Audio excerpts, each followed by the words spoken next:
all very pertinent, and I try to address them, and if Annette will come in after me.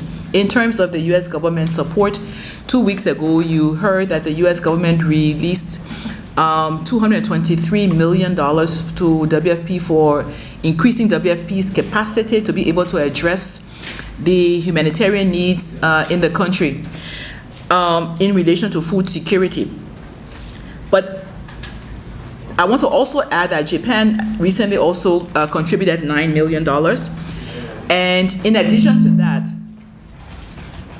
to that, I would like to add a very important point, which I ended on previously, which is the issue of peace and why peace is important. Last year, in 2021, the cereal needs for South Sudan was 1.4 million metric tons. Last year, 2021, the people of South Sudan produced 800,000 metric tons of cereal right here in South Sudan. And we were able to import about 200,000 metric tons, leaving a gap of 200,000 metric tons. I say this because this is very important, because the reality is that South Sudan has the capacity to feed itself. And the narrative we should be carrying forward is not how much people are suffering and dying of food insecurity. We should be talking about how much people need peace to be able to grow their food and eat. South Sudan has the potential to feed itself and feed neighboring countries. You have the land, the arable land, you have water, and you have the human resources. What are we missing? It's peace. That's the missing element. It's peace. And peace is not about the roadmap. I'm sorry.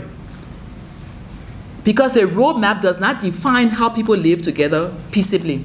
It doesn't define how communities coexist peaceably. At the household community level, we need for people to take responsibility to seek peace.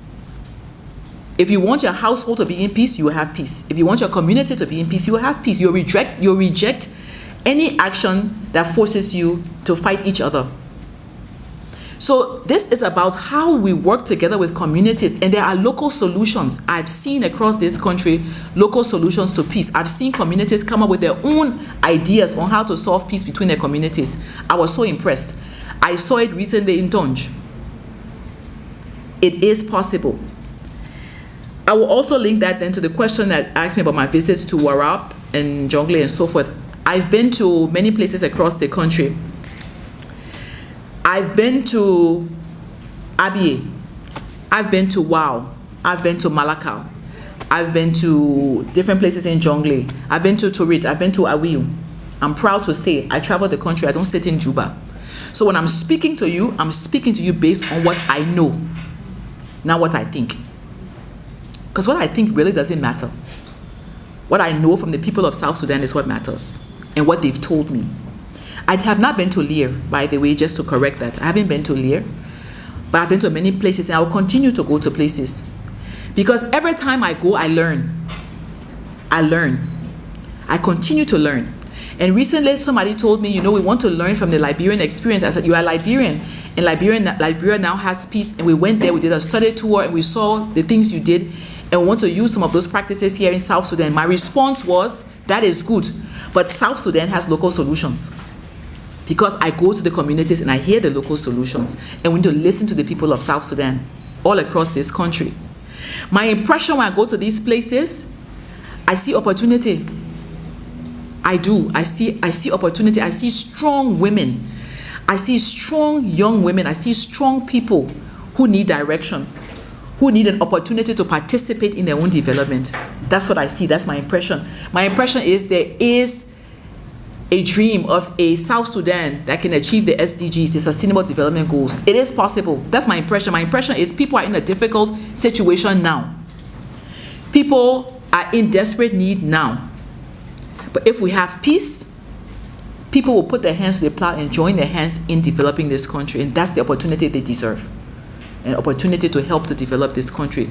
So I hail the government for the steps it's taking on the roadmap. I hail the government for the steps it's taking on the peace agreement.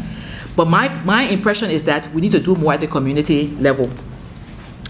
On the issue of the funding situation, As of today, we are 42% funded for South Sudan.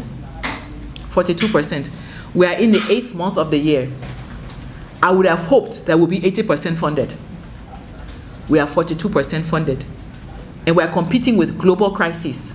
We are competing with global contexts that unfortunately South Sudan has not been able to compete with in terms of being the #1 area to invest. However, we continue to advocate for increased funding to South Sudan.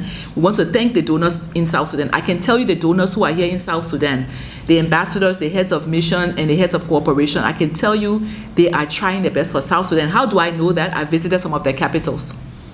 And in some of the capitals where they are redirecting funding to different areas, the people you have on the ground here in South Sudan are fighting with their capitals to say, please send the money to South Sudan. And the recent investment of the US government is evidence of that. And you should be grateful, we all should be grateful to those who have been supporting the humanitarian operation. And I want to say in this public way, we need to have increased investments in development. Because the more development activities we have, the more youth empowerment, women empowerment, livelihood opportunities, the less that youth will be engaged in violence and in conflict.